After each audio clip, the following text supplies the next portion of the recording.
Bismillahirrahmanirrahim.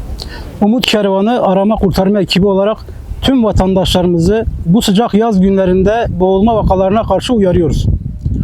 Bir anlık serinleme isteği, bir anlık dikkatsizlik ve geri dönüşü olmayan acılar. Özellikle yaz aylarında sulama kanalları, baraj gölleri ve göletlerde yaşanan boğulma vakaları birçok ocağa ateş düşürüyor. Unutmayın, sulama kanalları yüzmek için uygun değildir. Görünmeyen akıntılar, kaygan zeminler ve ani derinleşmeler saniyeler içinde hayatınızı tehlikeye atabilir. Çocuklarınızı su kenarlarında asla yalnız bırakmayın.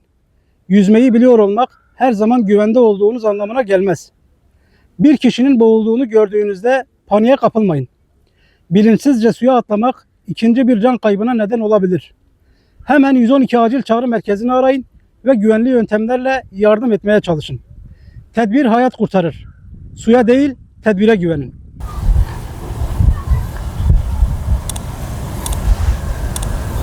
Bitir.